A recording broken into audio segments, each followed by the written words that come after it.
মোহাম্মদ আমির, শাহিন শাহ আফ্রিদি থেকে শুরু করে স্বদেশি বড় ভাই মুস্তাফিজুর রহমান সবাইকে ছাড়িয়ে পিএসএল এ একেবারে শীর্ষে নাহিদ রানা। পুরো টুর্নামেন্টে সবাইকে ছাড়িয়ে এমন এক রেকর্ডের সামিল হলেন টাইগার স্পিড স্টার। পেশোয়ার জালমির তো বটেই, পুরো আসরের কোনো বোলারই নেই তার ধারে কাছে। সবাইকে পেছনে ফেলে তবে কি এমন রেকর্ড দখলে নিয়েছেন নাহিদ রানা, তার গল্পটাই থাকছে রিপোর্টে। গেলবার খেলেছিলেন পেশোয়ার জালমিতে, কিন্তু সেখানে মাঠে নামেননি এক ম্যাচেও।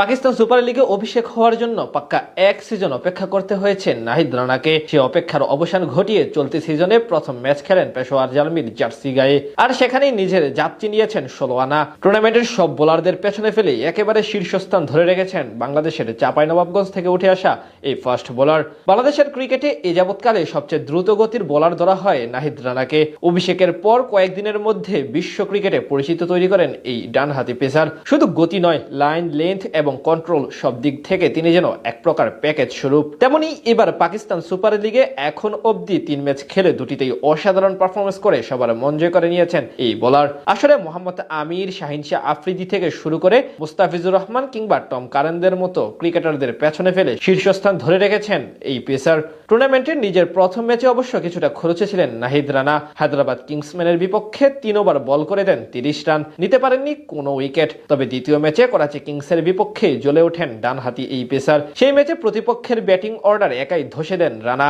4 ওভার বল করে মাত্র 7 রান খরচ করে গুরুত্বপূর্ণ 4 উইকেট নিয়ে রীতিমতো ভরকে দেন সবাইকে। আর সবশেষ লাহোর কালান্দার্সের সাথে ম্যাচেও দারুণ নৈপুণ্য দেখান এই পেসার। এই ম্যাচে 15 রান দিয়ে নেন প্রতিপক্ষের জোড়া উইকেট। সব মিলিয়ে টুর্নামেন্টে এখন অব্দি 3 ম্যাচে 10 ওভার বোলিং করে মাত্র 52 রান দিয়ে 5 উইকেট শিকার করেন নাহিদ রানা।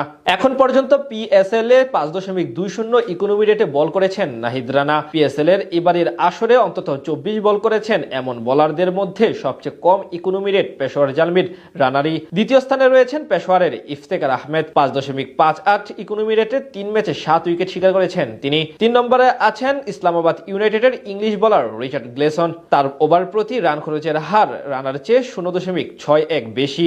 অর্থাৎ এই তালিকায় টুর্নামেন্টের সব সেরা বোলারদের পিছনে ফেলে সবার উপরে আছেন বাংলাদেশের এই পেস বোলার। এছাড়া রানার বোলিং গড় মাত্র 10.40, অর্থাৎ প্রতি 10.5 রানে খরচ করে একটি করে উইকেট নিয়েছেন তিনি। এই দিক থেকে নাহিদ আছেন আসরের চতুর্থ সেরা বোলার হিসেবে।